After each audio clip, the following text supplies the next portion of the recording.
Yeah, thank you so much for coming back, joining me here again. I am bringing you another mini yarn today where I talk to myself for 20 to 30 minutes and hope that other people will listen. I have a slightly heavier topic for us today. It's a big topic and it's something that I have been wanting to share for a while, and it's been, percolating around my brain. And finally kind of put it down and putting it into words. So I hope you all enjoy.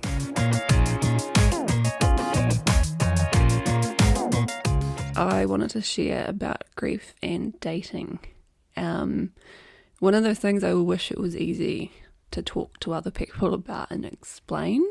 Something I wish people just knew so they didn't have to explain. And explaining takes a lot of work, a lot of energy. It's also, I guess, kind of a niche thing not everyone has to deal with or will know about or be aware of. But it's something I have to navigate, and I think that's where I thought I may as well share my story with the world. So in the early stages of grief for me, I just didn't have energy or mental capacity for anyone else. Like replying to friends, like good friends, took effort, and often I was too nervous to open messages because I knew I'd just leave them unread, and I didn't want to be that person. The idea of like a phone call was just absurd. I just did not have capacity for anything. So at that phase, I couldn't even entertain really dating, let alone like starting a new relationship with someone, because I had zero to give. And looking back now, especially, I can see just how much I was in survival mode and had nothing. Looking back now, I can also see quite clearly and recognise there's sort of side effects of grief that also impact on dating. That impact your whole world. But particularly dating was like obviously the sheer exhaustion, fatigue. I dealt with insomnia for a while, so you're just not a great version of yourself. But often with grief, comes poor mental health. I struggled with sort of self-esteem and body image issues. I wasn't looking after myself, so my physical health declined, which turned into like confidence issues. So I was nervous to put myself out there, possibly was going into dating from an unhealthy perspective as well, because rather than doing the work on myself and unpacking what was going on inside my head, that just felt impossible. That was too hard. So I would go on dates seeking like just a sliver of connection, and it was a slow process kind of getting myself out of that place and working on my communication, on my boundaries. And after my grief phase kind of became my burnout phase essentially, and because of both of those things, I am now more strict with my time and my energy, because I don't have as much energy to give across the board. And I think also I just started to kind of process my grief as time went on. I got better at accepting that this was something I would just naturally bring to the table from now on. And I think now, people like at 30 plus, I think most people have some sort of baggage that they bring to the dating table, whether they're aware of it or not. But at 26, it didn't feel like anyone else had a lot of baggage around me, so I was particularly self-aware of that.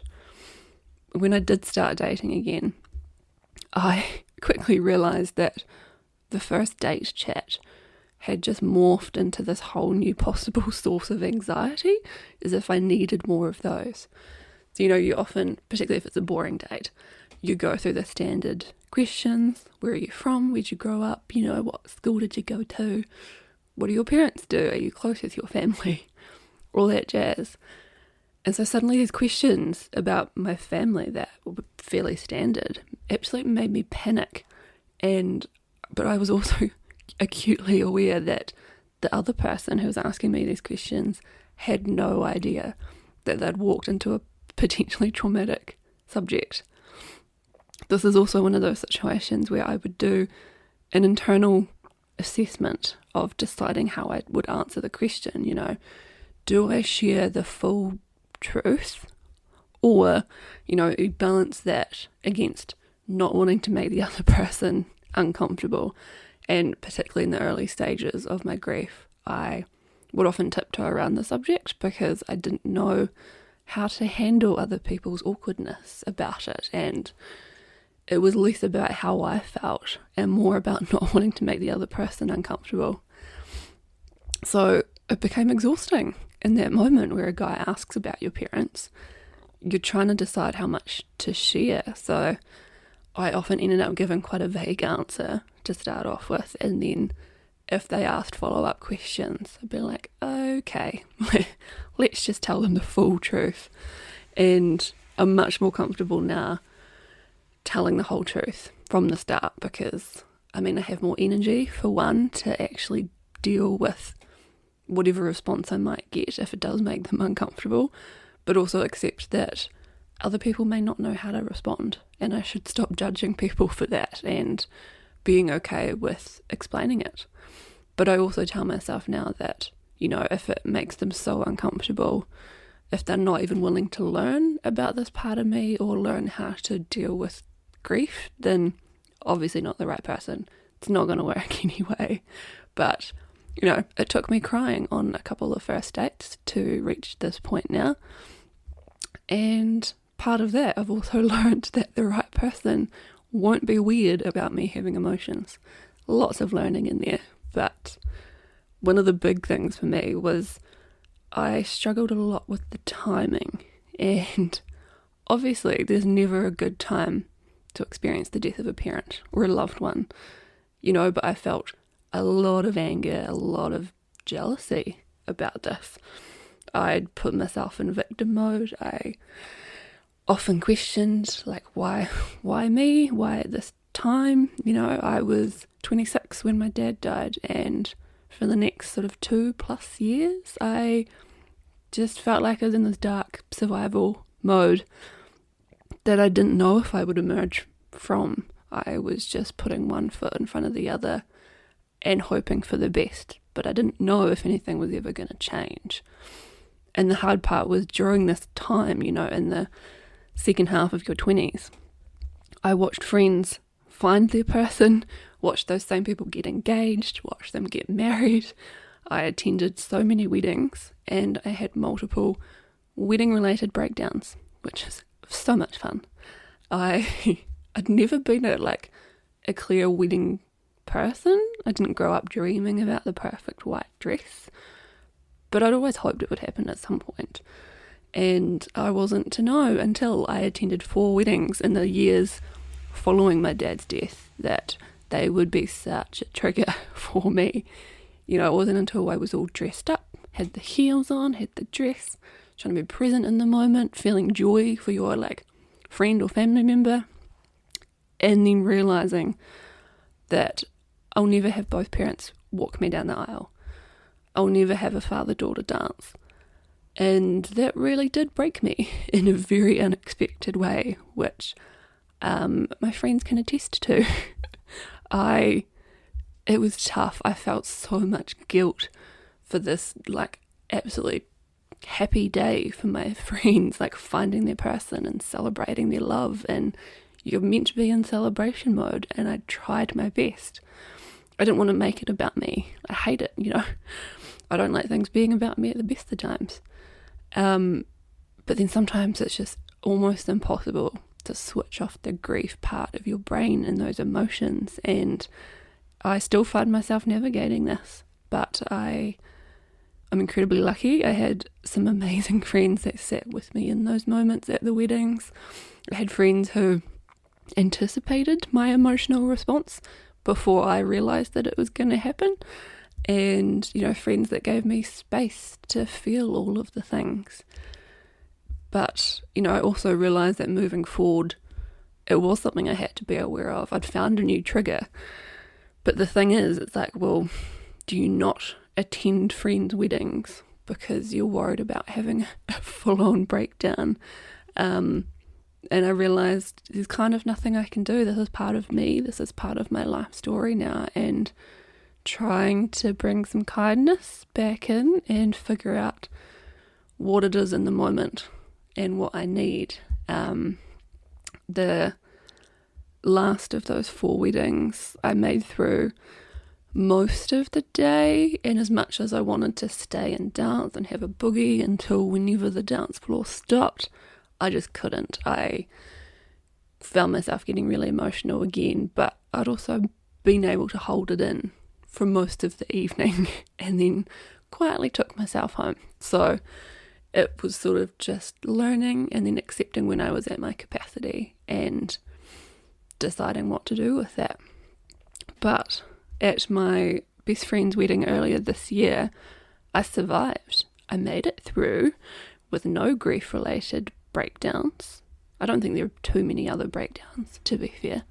And maybe I was maid of honour, so maybe just because I had a job to do, I was focused, or because enough time had sort of passed by then. I had grown through some of the bigger waves of grief in those early years. But, there are days where I still feel like a victim. Sometimes there's still a lot of anger, feeling like I kind of lost almost like the second half of my 20s, and that's not just in dating, that's sort of in a lot of aspects of life that kind of anger comes through, and wondering why this had to happen to me.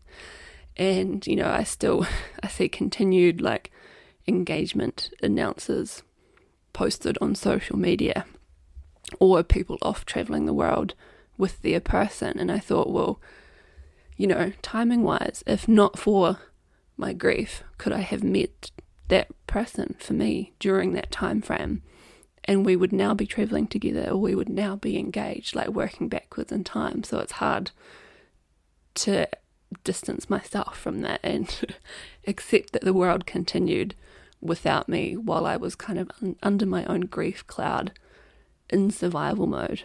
But I've realized part of it is just accepting all of those emotions, acknowledging those feelings are valid. I get to be angry, and what I went through was tough, and not many other people would have had a similar experience, particularly at that time in their lives. So being okay that sometimes I feel angry, that's fine, everyone does.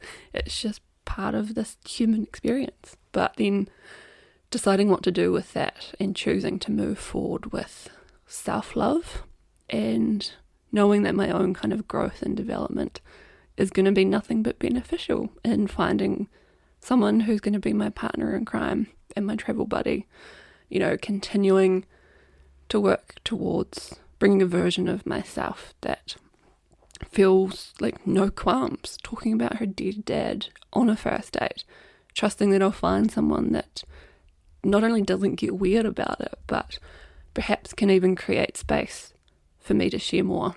And I think that's really beautiful.